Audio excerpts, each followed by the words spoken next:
ये पीएफएसी 2024 के जो भी कैंडिडेट्स हैं, फोर्स एलोकेशन ट्रेनिंग एक्सेट्रा के संबंध में बहुत सारे आपके क्वेश्चंस, क्यूरी, डाउट्स हैं, वो चलते रह रहे हैं और काफी क्यूरियोसिटी बढ़ रहा है।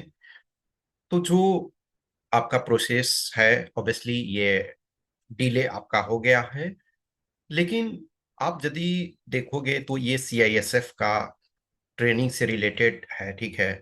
जो सीआईएसएफ का ट्रेनिंग यानी कि जो 24 वाला बैच है, ठीक है।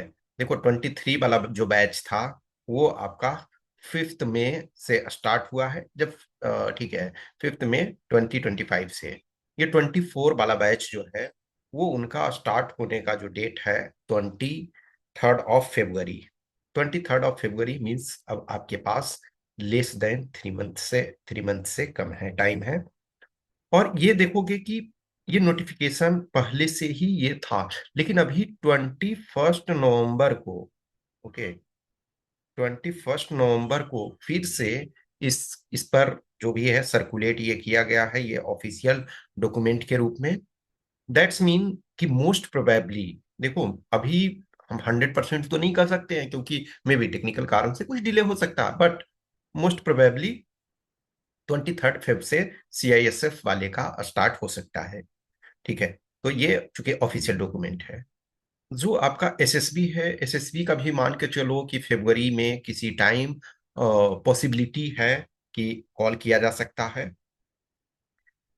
तो उसी बेस पे जो सारे फोर्सेस हैं आपका, फेब से मई के बीच में सभी को कॉल किया जा सकता है।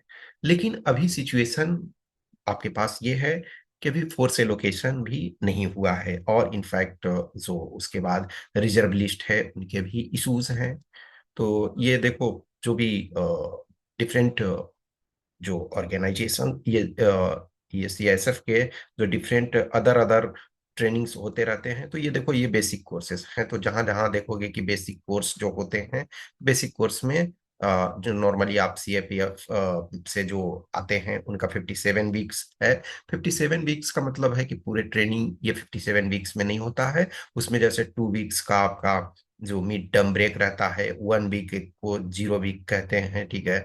तो फर्स्ट वीक को 0 वीक, और कुछ कुछ चीजें होती है जैसे आप टूर पे जाते हो, ये सारी चीजें, ठीक है। तो ये इनके आधार पे जो है 24 वाले का होना चाहिए 23rd Feb से। जो आपका केस था, तो उस केस में देखो जो ऑर्डर 14th of November का था, उसमें से देखा जाए तो ये केस जो है एप्लीकेशन डिस्पोज कर दिया गया है। इसमें देखो जो मल्टीपल एप्लीकेशन थे, तो एक जो इसको है कि उसको डिस्पोज कर दिया गया। क्या है, the judgment in the main writ, जो main writ petition has been reserved, this application is sought to be withdrawn as having become infructuous. Means इसका मतलब है कि एक तरह से ये नल एंड वाइड कह सकते हो कि इसका कोई यूटिलिटी नहीं है। तो जो मेन केस आपका है वो पॉसिबली है कि दिसंबर में, अर्ली दिसंबर में उस पर होपफुली कि सुप्रीम कोर्ट का गाइडलाइंस आ जाए और उसके बाद चीजें ऑर्डर में आ जाएंगे। अभी तक का यही सिचुएशन है।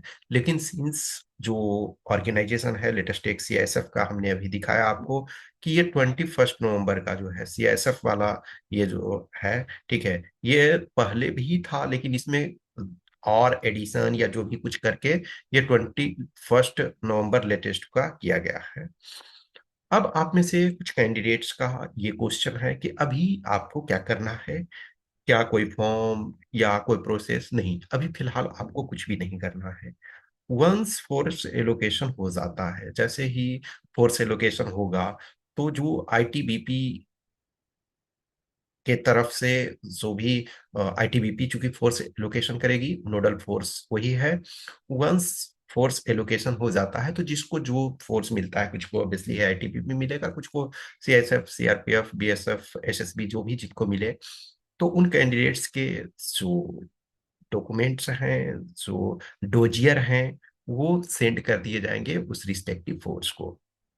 तो डिपेंडिंग ऑन सिचुएशन फिर से वो फोर्स जो भी है कि आपको एक सिक्योरिटी क्वेश्चनायर जो है उसको फिल करने के लिए फिर से कहा जा सकता है। आपको मेल आएगा, या आपको पहले मेल आएगा, एक तो चलो लिस्ट में नेम आ जाए, रोल नंबर आ जाएगा, ठीक है, रोल नंबर ही मेनली, कि आपको कौन सा फोर्स मिला है। उसके बाद फिर यदि आपको फिर से सिक्योरिटी क्वेश्चनायर या कुछ डॉक्यूमेंट फिल करना होगा तो आपको मेल किया जाएगा, ठीक है।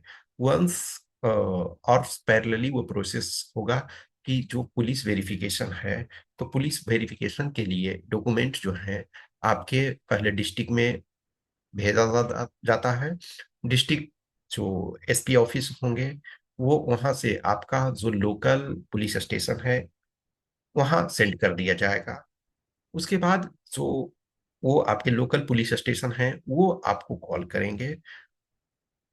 रूरल एरिया वगैरह में क्या होता है कि कोई एक जो चौकीदार जिसको हम लोग बोलते हैं बिहार में, ठीक है, अब अदर जगह में अलग अलग नेम से में भी जाने जा सकते होंगे, लेकिन बिहार में चौकीदार जनरली बोलते हैं। तो वो, अब तो चलो कॉल का टाइम आ गया है तो मे भी अब कॉल करते हैं, लेकिन पहले जैसे ये था हमारे टाइम में जब मैं क्वालिफाई किया था, तो एक वो चौकीदार था, वो मेरे पिताजी से मिला, बोला कि यस आपके बेटे का आया हुआ है डॉक्यूमेंट वेरिफिकेशन के लिए, तो आपको आना है वहाँ पे पुलिस स्टेशन में, यानी कि लोकल जो पुलिस स्टेशन है वहाँ पे आपको जाना होता है। कभी जैसे ये है कैंडिडेट्स को भी आज के डेट में भी बहुत जगह कैंडिडेट को बुलाते हैं, अदरवाइज कैंडिडेट न भी होते हैं तब भी उनका हो जाता है। कुछ ऑर्गेनाइजेशन होते हैं वो पुलिस, जैसे लेटेस्ट किसी का आईबी इंटेलिजेंस ब्यूरो वगैरह होता है, तो वो डायरेक्ट इंटेलिजेंस ब्यूरो अपना वेरिफिकेशन कराते हैं और वो आपके घर में आते हैं विजिट करने के लिए। कुछ ऑर्गेनाइजेशन ऑर्गेनाइजेशन जो है मल्टीपल प्लेसेस पे आपके प्रॉपर वेरिफिकेशन करते हैं, जैसा आईबी वगैरह में होता है या डीएफओ वगैरह में होता है, उसमें बहुत सारा वेरिफिकेशन होता है। लेकिन सीआरपीएफ, सीआईएसएफ, ये सब सीएपीएफ में है, तो उस लेवल का बहुत ज्यादा डीपर में नहीं होता है एक तरह से, कि आपका जो जिस जगह में आप मोर देन 1 ईयर रहे हो, तो हाँ नॉर्मली उस लोकेलिटी में पुलिस स्टेशन में वो लोग कर लेंगे, लेकिन हर जगह आपको बुलाया नहीं जाता है, ठीक है ना। बहुत बार होगा कि यस डायरेक्ट आपको वो कॉल कर लेंगे, कुछ बेसिक इंफॉर्मेशन है वो आपसे पूछेंगे, चीजें मैच होती है तो कोई दिक्कत नहीं है। बट सामान्यतः जो है जहां आप परमानेंट एड्रेस मेनली देते हो वहाँ जो है वो वेरिफिकेशन का मेन आपका इसमें मायने रखता है। अदरवाइज आपका ऑलरेडी ये पूछा आपसे जाता है सिक्योरिटी क्वेश्चन आयर में कि किस किस जगह पे लास्ट ऑफ 5 ईयर्स में जो है मोर देन 1 ईयर रहे हो, तो जहां भी रहे हो तो वहाँ वेरिफिकेशन होना चाहिए, लेकिन ये मेनली बुलाता आपको एक ही जगह है, ठीक है ना। तो बहुत ज्यादा अभी परेशान होने की जरूरत नहीं है। ये मान करके चलो कि जब फेब्रुवरी अभी इसमें 23 फेब जैसे सीएसएफ का है लिखा हुआ है, तो पॉसिबिलिटी ये है कि मैक्सिमम चांसेस होने का। तो अब अपने उसी आधार पे देखो 3 मंथ्स, एक तरह से लेस देन 3 मंथ्स इसमें है, तो टाइम पार होते देर नहीं लगता है। वो बहुत समय आपका देखा जाए तो मोर देन 5 मंथ्स आपके, ठीक है। तो 5 मंथ्स से आपका अधिक बीत चुका है जब से रिजल्ट आया, और ये भी बीत जाएगा। तो ये अब सोचो कि दिसंबर में हमारा आ जाएगा, तो अब अपने जो भी हैं फिजिकल फिटनेस पे ध्यान रखो। फिजिकल एक्टिविटीज जो जो जो उन लोगों ने अभी तक स्टार्ट नहीं किया है, मेरा सजेशन है कि अब अपना फिजिकल वगैरह स्टार्ट कर दो, फिजिकल एक्टिविटी के लिए रेडी रहो, चीज़ों को करते रहो। और इन टाइम जैसे वंस जब फोर्स एलोकेशन होता हो जाएगा तो फिर प्रोसेस बहुत जल्दी कंप्लीट हो जाएगा, ठीक है।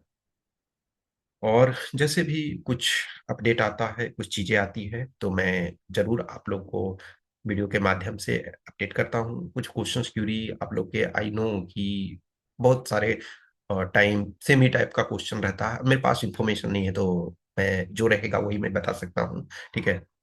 बी कॉन्फिडेंट, कभी ये मत सोचो कि बहुत ज़्यादा टाइम हो रहा है तो सारा जो एक तरह से जो भी एक्साइटमेंट था वो खत्म हो गया, नहीं ऐसा नहीं होता है। एवरी टाइम टाइम लगता है। मैं अपने टाइम का बता रहा हूँ कि जब रिजल्ट आया, रिजल्ट आने के ऑलमोस्ट 14 मंथ्स बाद ज्वाइनिंग हुआ था। तो ऐसा नहीं है कि ये प्रॉब्लमेटिक है। कुछ ऐसे आप में से हो जो ये सोचते हो कि काश थोड़ा लेट आए।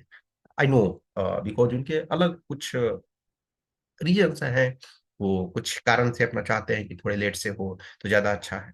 बट ठीक है, जो प्रोसेस होता है वो अपने टाइम पे चलता है, सिर्फ हमारे चाहने या न चाहने से कुछ भी नहीं होता। आपका जो काम था वो आपने कर दिया, आपका काम था रिटर्न में अच्छा करना, इंटरव्यू अच्छा करना और कंबाइंड एक्युमुलेटिव मार्क्स जो है वो आना।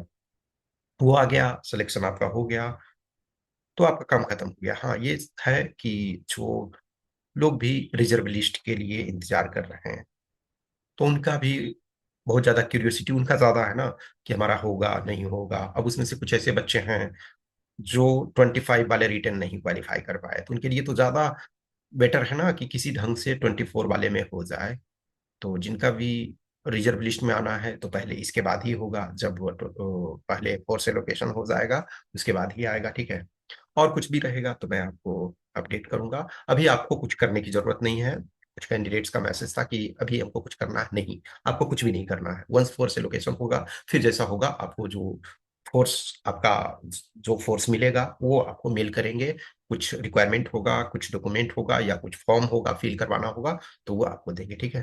कुछ भी एक्स्ट्रा इशू, कुछ क्यूरियोसिटी, कुछ क्वेश्चन होता है तो आप मैसेज कर सकते हो।